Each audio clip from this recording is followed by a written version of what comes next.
ค่าเฮือนเนาะแต่ว่าสังเกตตามข่าวตามคลิปที่หลายคนเอาลงเนาะใน Facebook เนาะในโซเชียลมีเดียนี้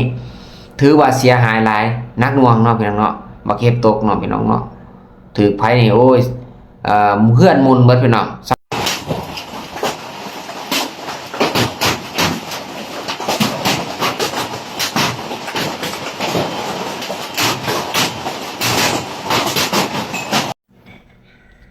สบายดีพ่อแม่พี่น้องเบิดสุขสุขคนเกิดเหตุสดๆใหม่ๆพี่น้องวันที่22เดือน3 2026มื้อนี้เนาะพี่น้องเนาะทั้งนครหลวงเวียงจันทน์เนาะก็เกิดมีสภาพภัยธรรมชาติเกิดขึ้นเนาะพี่น้องเนาะก็คือบักเห็บตกพี่น้องภาษาบ้านเฮาเอิ้นบักเห็บตกกับน้ำก้อนน้ำแข็งนะพี่น้องตกลงมาแต่ฝากฝ่าพุ่นพี่น้องเอ้ยตกลงมาใส่เฮือนพ่อแม่ประชาชนโอ้เสียหายหนักหน่วงพี่น้องเอ้ยแต่ละเฮือนแต่ละบ้านเฮือนมุนแตกทลายเบิดพี่น้องเอ้ยบางคนก็จนห้องจนไห้พี่น้องเหตุการณ์นี้อยู่ประเทศใดหรือว่าเมืองใดแข็งใดที่ก็เคยเกิดเนี่ยเนาะพี่น้องเนาะแต่ละเทื่อก็ฝนตกหนักเนาะพี่น้องพายุเข้าธรรมดาเนาะพี่น้องเนาะอันนี้มันหุ้นแห้งพี่น้องเอ้ยตกลงมาบกแปกบกแปกลูกพ่อสิว่าซ้ำพี่น้ำแข็งพี่น้องลูกบักใหญ่ตกลงมาปกเปกพี่น้องเพื่อนประชาชนจนบ่ยั่งพี่น้องกระเบื้องนี่หักแตกเพ่เบิดโอ้อันตรายเนาะพี่น้องเนาะตกใส่หัวก็แตกนะพี่น้องเอ้ยตายย้อนนั่นแหละพี่น้องว่าซั่นๆเนาะพี่น้องเนาะหุ้นแห้งพี่น้องหุ้นแห้งก็ขอแสดงความเสียใจกับครอบครัวเนาะหรือว่าผู้ประสบภัยได้พี่น้องเด้อเบิดสุขคนเบิดทุกครอบทุกครัวที่ว่าประสบพบกับภัยธรรมชาติหรือว่าบักเห็บตกใส่เนาะพี่น้องเนาะนำก่อนตกใส่ได้พี่น้องเอ้ยตกใส่เฮือนใส่ซ่านก็เจ้าเนาะกะอีโตนเนาะพี่น้องเนาะถือไผกับบ่ดีเนาะพี่น้องแล้วภาพสิเป็นแนวใดเนาะเดี๋ยวบาวรอนสิเอาภาพขึ้นให้เบิ่งเนาะไปติดตามนำกันเนาะพี่น้องเนาะพี่น้องบ้านเมืองกูเม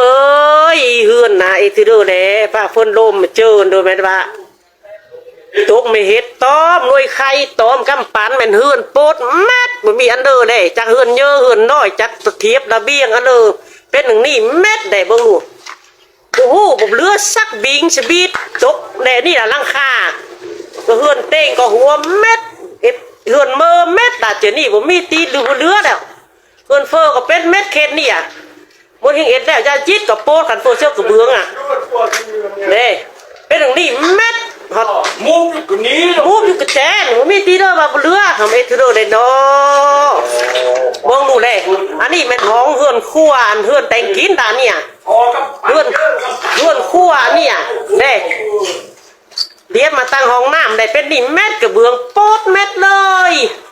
เฮือนเฟอร์ก็เป็นแค่นี้นะเด้คันแมนดวงสฟาเงินอีตาเอจะยิดก็เป็นแม่ตังเฟื่องตังนึงจากจากเลนั่นน้ำก้อนฟาดเช่นไปเม็ดเด้บุรีซาเปียงเจนี่เป็นเห็นเดือนเห็นแล้วสิร้อยบาทแน่น5 ฝน 5 ลมจะก็ยังบุกฝนต่อเจนี่ยังมาอื่นเป็นนี่ล่ะเด้จังกะชีก็โปดเม็ดความมาเยอะตอมชอบคำปั่นเม็ดน่ะเจนี่ยังเห็ดเปื่อยตึงเม็ดเป็นก๊อกได้บ้างลูกรถตีกี้ล่ะนี่เด้ป้านี่เสียที่เรือเป้เม็ดเฮือนเยอะนี่อะไรเบิ่งนู่เถิบตั้งตานาเฮือนนี่ที่รถนี่จัดแก้วจัดจ้างเลยตาก็เป้เม็ดตั้งหัวนอนเป็นหนึ่งนี่เฮือนเยอะก็ถือดีเม็ดหัวจก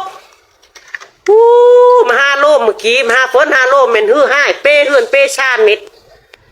ตายจากอยู่จากกินเด้อเป็นนี่เม็ดที่เรือเนาะโอ้ยอย่างทุกอย่างซึมหลังคานะรูไม่ซิดนะพายุเขานะสวยเพื่อนกันก็ไม่มีพันยุแล้วดินะอย่างทุกอย่างซึมตายเลยครัวไม่ซิดแตกไม่ซิดกับเบื้องนะสู้บังเลยรูไม่ซิดแล้วพายุดูแล้วนี่เป็นยังไง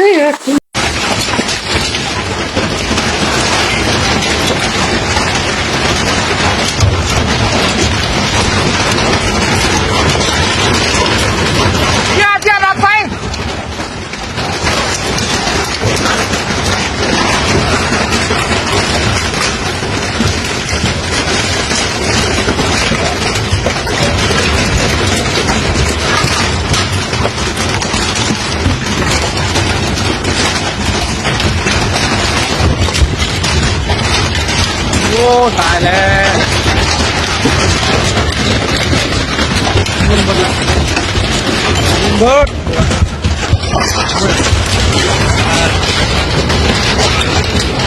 ตายแล้วเป็นเนี่ย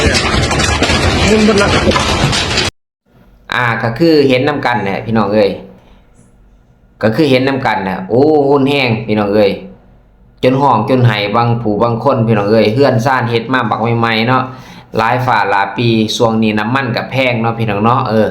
สภาพเศรษฐกิจก็ยุ่งยากเนาะพี่น้องเนาะเฮือนก็มาเพมาพังเนาะ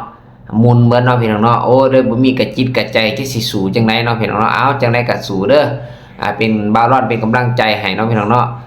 ก็ถือว่าขอให้ครอบครัวแต่ละครอบครัวก็ยืนหยัดสู้ต่อไปได้เนาะขอเป็นกำลังใจให้เนาะอาจสิมีผู้บาดเจ็บมันแน่เนาะ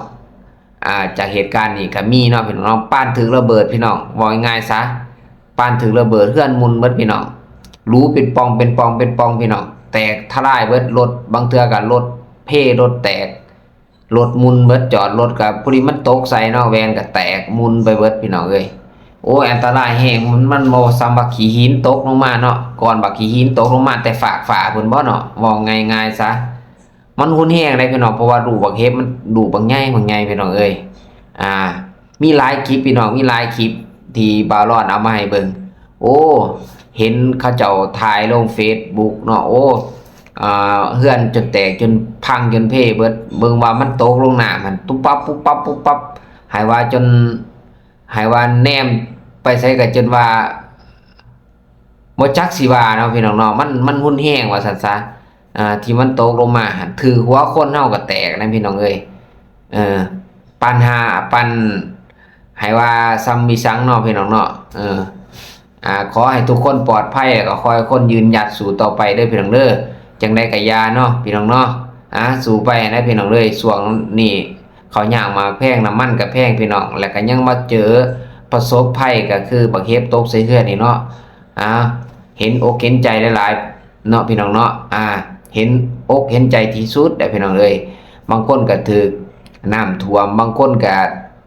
มาเจอไฟใหม่อัคคีภัยเกิดขึ้นเนาะพี่น้องเนาะนี่ก็เดือน3เดือน4เดือน5เจ้าหน่อยก็ว่าไฟใหม่มากใหม่เฮือนเนาะพี่น้องเนาะเกิดอัคคีภัย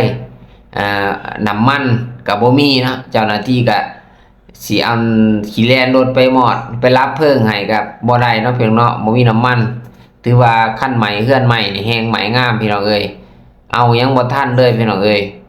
นี่ก็มักจะเกิดเหตุการณ์เนาะเดือน3เดือน4เดือน5นี้เนาะเดือนที่3เดือนที่4เดือนที่5เนาะมีนามังกรเดือนที่1เนาะมังกรกุมภามีนามีสาพฤษภาใน 2-3 เดือนนี่ในช่วงปีใหม่ลาวนี่ถือว่ามักเกิดอัคคีภัยหลายก็ให้มีสติระมัดระวังตัวนำกันเนาะการใส่ไฟฟ้าการจูดไฟเนาะ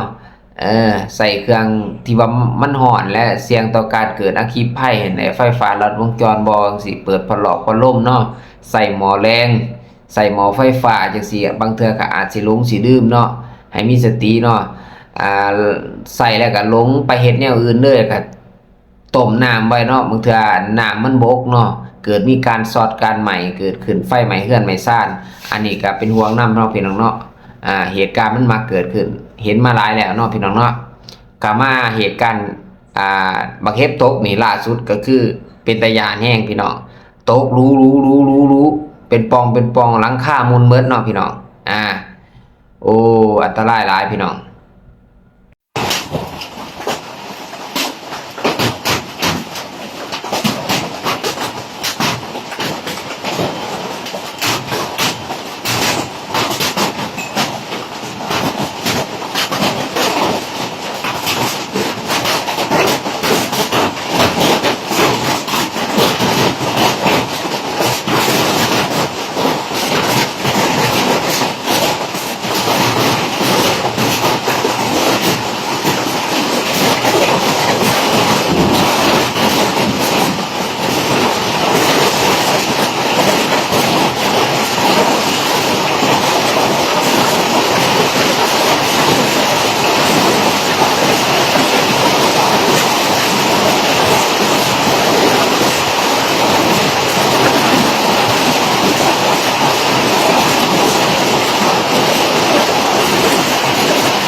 ถ่ายวิดีโอไว้ส่งให้สหรัฐเบิ่งให้ส่งให้ โอ้ยเบิดเงินกูโคตรแมงเอ้ยตายยังไงบัดนี้กูจะอยู่จังไงบัดนี้มีเงินอยู่วะบัดนี้มุนมัดเงินกูฮะกูน่ะเอ้ยมันสิมีหยังอยู่บัดนี้เงินใส่เม็ดเงินเฮ็ดซานกูบัดนี้หมดบ่มีหยังเหลือตายมุนหมดเลยกูน่ะก้อนแต่ก็ห้าวซ่องปั้นมีหยังคือว่าปิดบัญชีบัดนี้โอ้ยลูกกูก็จิบเทหมดเลยกูน่ะ โอเคพี่น้องขอให้ทุกคนผ่านพาอุปสรรคนี้ไปให้ได้เนาะซ่อมแปลงเฮือนซ่านลานแป้นให้ดีให้จบงามคือเก่าเนาะพี่น้องเนาะก็ซ่อมแปลงหลังคาจุดดักเนาะจุดหนักก็แม่นซ่อมแปลงหลังคาให้ดีบ่ให้ฝนหัวฝนแหลดซองเนาะพี่น้องเนาะแล้วก็สู้ชีวิตต่อไปหวังว่าจะผ่านอุปสรรคต่างๆหน้าๆนี่ไปให้ได้ไวๆเนาะพี่น้องเนาะขอให้สงครามนี่ยุติลงไวๆเนาะพี่น้องเนาะ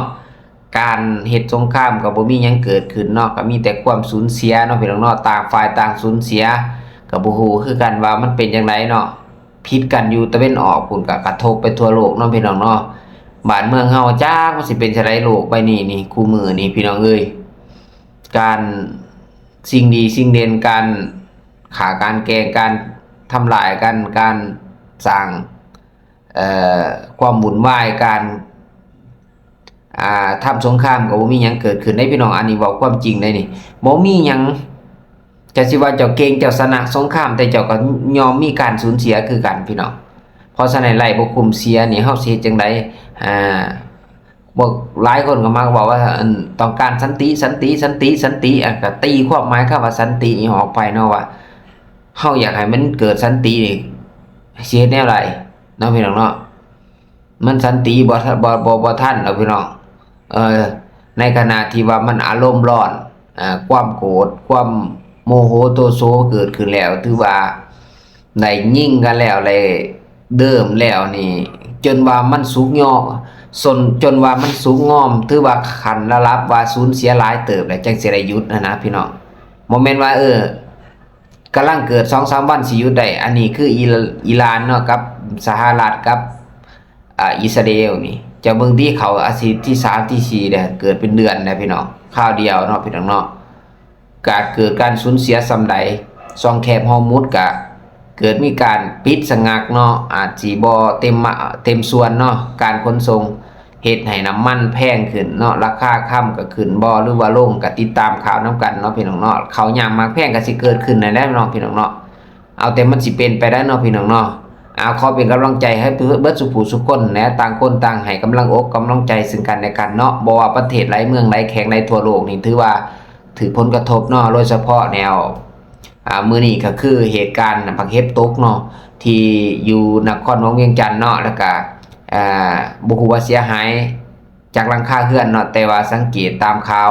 ตามคลิปที่หลายคนเอาลงเนาะใน Facebook เนาะในโซเชียลมีเดียนี้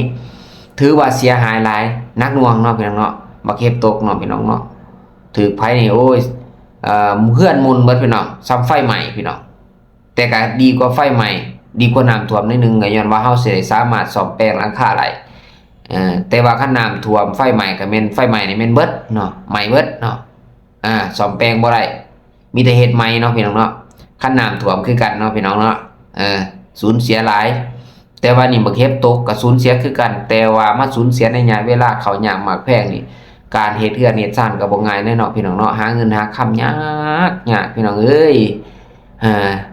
พอมื่นตาอาปากไหลมีเงินมีซ่านก็มาเกิดเหตุเพศภัยอีกโอ้ยถือภัยก็บ่ดีน่าเห็นใจ